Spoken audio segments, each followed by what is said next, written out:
Liverpool 2, Fulham 0. Liverpool take a huge step towards Champions League football next season. 4 points clear now of Chelsea. There's still a long way to go. We still have some tough fixtures in there. I'm sure we will slip up along the way. But if we can play like we did today in more games, I think we'll be okay. I think we played decent today. In fairness, like we weren't fantastic. We didn't blow Fulham away. But it was a performance good enough to get a victory. And at this point of the season, to be honest, that is enough for me. Just get down on the pitch.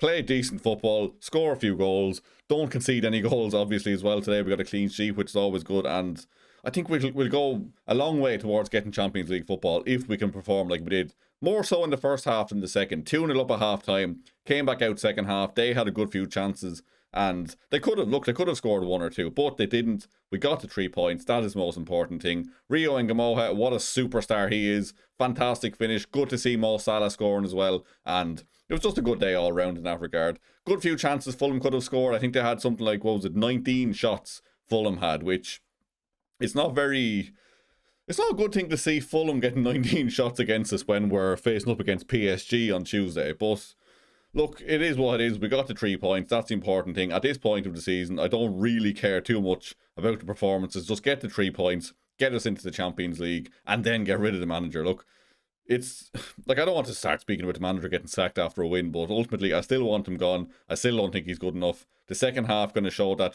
we did let them into the game a bit, and even just the attitude under Slot. Like there's been a lot of games under Arne Slot where we went 2-0 up and then kind of dropped off and teams got back into it, and it's just I don't know if it's laziness or just the general attitude of the team, but it seems like when we do go 2-0 up, it's like we're like, right, 1 goal, keep going, get a second one, get a second one. We got a second one, now we can just kind of just cross our arms, sit back, relax, that's the game over now, isn't it? Yeah, and then suddenly they score and we can't pick ourselves back up to that level. So I think we probably got away with it slightly in that regard, that Fulham didn't get a goal. I think if Fulham had scored in like, let's say the 76th minute, I think it could have been a nervy ending. It was still kind of nervy, just given the fact that none of us are really that confident in what we're seeing on the pitch at the minute. But look, we got the 3 points. That's the main thing. And yeah, just onwards and upwards. Hopefully we can get a result against PSG, but who knows. So I've gone into our WhatsApp and I've asked people for your opinions. I've asked for your match reactions and questions that have come up after that result. So let's start here with Sonny, who said, we should go for a very similar lineup against PSG, but add in Ekitike and Gravenberch for Curtis and Gakpo. And I think I'm pretty solid with that. I think that would be my lineup, to be fair. I think Rio Ngamoha, first of all, he deserves to start because he was electric again today, got on the score sheet. Like he actually just gives the defence something to think about, doesn't he? Like he's the only player there with a bit of trickery, a bit of pace. Like he's still extremely raw, in fairness. Like he's not the finished product. He will make mistakes, I'm sure he will, and he'll develop. And these kind of games where he gets like a good 60 or 70 minutes will bring him on leaps and bounds. And I would love to see him start against PSG. I'm not too optimistic that he will, but the fact that he was taken off with about half an hour left might give some indication to be that like he was taken off to be slightly rested ahead of like Tuesday, because like obviously Ekitike didn't come on. That would probably confirm that he will start on Tuesday as well. But let me know in the comments below, would you start Rio and Ngamoha? Because most of the comments in the WhatsApp channel were really calling for Rio to start that game, so I would agree with that. But back to this comment, I would say yes, Gravenberch in for Curtis Jones. I would keep Szoboszlai midfield with Wirtz ahead of him rather than Alexis McAllister. But I would also have Milos Kerkez back in for Andy Robertson. I thought Robertson was very good today, and I want to see more of Robertson. I want to see Robertson play a decent amount between now and the end of the season, just for personal reasons, just to see him out on the pitch for Liverpool a few last times before he heads off. But I will be starting Milos Kerkez against PSG rather than Robertson. So thank you, Sonny, for that comment. Next up then, Liam, who said, really happy with everything apart from the defending in the second half, and I hope Rio will get some game time versus PSG on Tuesday. So again, someone else echoing the Rio and Ngamoha shouts. Happy with everything apart from the defending in the second half. Again, yes, I think I agree with that, to be fair. Like, weren't really solid. Like, I think there was a few like half chances. There was probably only 1 or 2 really clear-cut chances that you could say that Fulham should have scored. But there was multiple times where they could have scored, which, again, is frightening when you're giving away chances to a team like Fulham. And no disrespect to Fulham, but they're not PSG, are they? So, a little bit worrying. Not exactly solid, but look, we got out there with a clean sheet, and that's the main thing at the end of the day. Like I said, performances are what they are. At this stage of the season, just get the results, get us back into the Champions League, and then we can figure it out after that. Next up then, Robert, do you think if Liverpool play like they did today, would they get a result against PSG?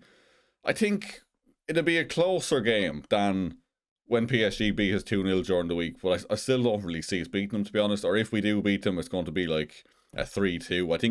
I think they're guaranteed to score a couple, to be honest. I think they'll score at least 2, if not 3. Like, I think they should have had far more in the other game. They will create chances. We're not exactly rock solid at the back, so I would expect them to score 2. So I think we need to score 3 or 4 to have any chance, and I just don't see us outscoring them by 2. So I think it'll be a closer game. I think we will get on the score sheet if we play like we did today, but I still wouldn't go as far as to say we get like a result against PSG that will push through. Maybe a result that's better in the grand scheme of things, but I just don't see us qualifying on Tuesday, to be honest. But do let me know. Do you agree with that? Do you give us any chance to get through against PSG? Because I'm just still not optimistic about it.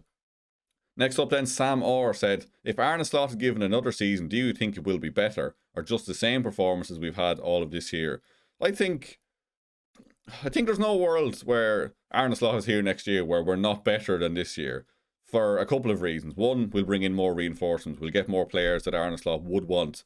Two, a lot of players who were injured this season hopefully wouldn't be injured next season. Like, I think, ultimately, like, my opinion on Arne Slot, like, I think he is a good manager. I just don't think he's really good enough for what we want. Like, if Arne Slot was here for the next 5 years, let's say, I have no doubt we would be a consistent, at least top 3 or 4 team. Maybe we pinch a Premier League in the middle if other teams fall off and we're steady. But, like, can you really see Arne Slot being the man to push us towards a quadruple? I'm not saying he has to win the quadruple, but, like, every year under Jurgen Klopp, and again, not every manager is going to be Jurgen Klopp, but every year we went in thinking, we're going to win the league, we're going to win the Champions League, the quadruple is on. Like, you need that hope every year, and I think with Arne Slot, it would very much be a case of, we might win the league, but look, we'll probably finish third, might pick up an FA Cup here and there, but like, you really want that manager you can get behind that would really like instill the hope and confidence and the dreams, really, isn't it? That's what football is all about. It's about having those hopes,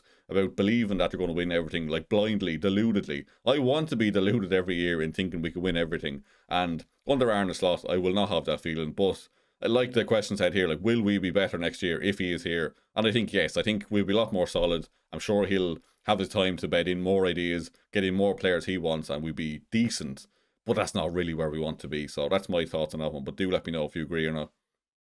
Next up then, Divam Sangani said, love the performance. Question is, do Liverpool sit back too much after they have a goal or a couple? Because it seems like they lose all their intensity to attack at all, and defensively they just shut down. And this kind of comes back to what we were speaking about at the start of the video. Like, we just do seem to, it seems to be a 2-0 thing. It seems to be if we score one goal, we still have that intensity. But the second we score a second, we seem to just switch off. And I don't know if that's like a direct instruction. I don't know if it's, what's the word, like complacency kind of setting in. I'm not really sure, to be honest. But I do think there is something. There's some sort of mental block when we go 2-0 up that we don't really push on. Like, there hasn't been many games where we've won this season, like, compared to last season or other seasons where we score 2 and then we really put the foot down, kill off a team, win 4 or 5-0, or win by at least 3 or 4 goals. It doesn't seem like that happens much nowadays, and I wish it would happen more. Like, we need more convincing victories. Like, these 2-0s where it's nervy towards the end still, just, it's not enough. It's not enough to instill the confidence in the fans. But yeah, so I'd agree with that one. Next up then, Mad Skill said, Rio is very clinical. If only we can keep this performance, we will somewhat secure UCL for next season. There were moments where we looked shaky, but I'm sure we can pull through. Massive win, get in. That is a massive 3 points. That can't be like, don't underestimate how big these 3 points are, especially if Chelsea drop points tomorrow, which I expect they would. Like, away at the Etihad, they might pinch a draw, but you would expect like they're not going to win that game. So there will be a few points of a gap there. And if we can have any kind of consistency between now and the end of the season, like if we can win the games that we'd be expected to win, let's say, I think then we should get Champions League football. We should finish top 5. Still not enough to keep the manager, but if we can get Champions League football and then depart in the summer, that would be a much more amicable thing. It'd be a lot easier to say goodbye in a nice way, let's say, if he can get us back into the Champions League, give us that base for next year, and then we can go again. But yeah, I think a bit of a better performance today, and I'm a little bit more optimistic about Champions League spots now.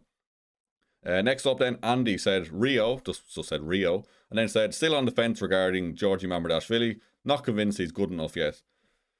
I think the verdict's, like, or not the verdict, I think the jury's still out on Mamardashvili. I think he's had some good moments, he's had some poor moments. I think overall he's been alright, like he hasn't made too many issues. I think I was a little bit harsh on him after the PSG game, just for like I think there was one or two things he did incorrectly, but overall he made a good few decent saves and looked alright, to be fair. I think the fact that the players still haven't learned that he's left foot doesn't seem to help, like they keep passing the ball to his wrong foot. But look, with today's game, I don't think he done a whole lot wrong, to be honest. Don't think he done anything magnificent either, but I don't think you can really criticise Georgie too much today, so I have to disagree with that one. I'm not going to say I'm not convinced by him, I'm not going to say I'm convinced by him, but I'm open to being convinced by him because he's a good goalkeeper from what I've seen so far.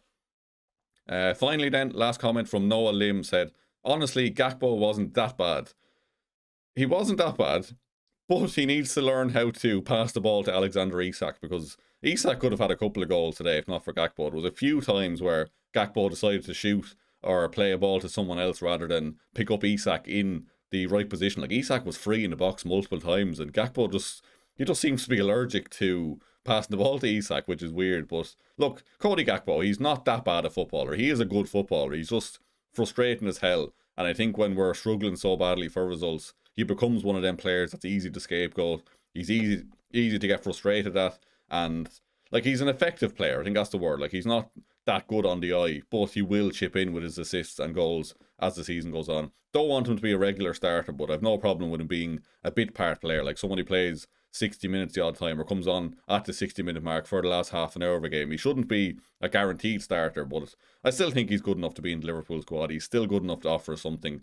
Don't know if he should be on the wages he was given in that new contract, but ultimately, look, he's not a bad footballer. He's frustrating as hell. He's a bit one-dimensional at times, but he does chip in with his fair bit of goals and assists. So the Gakpo hate does go a bit too far at times. The landlord stuff is quite funny. I do enjoy a meme around that, but outside of that, I think he is like slandered a bit too much. But yeah, today, especially around Isak, really annoyed me. But outside of that, I thought he was alright, to be fair. That's all from me anyway. If you have enjoyed the video, please do hit the like button, hit the subscribe button. Check out all the other matchday content. Craig's player ratings will be up in a few minutes, along with his match reaction, which was live just before this as well. So check out them ones. Thank you very much for watching, and I will see you very soon.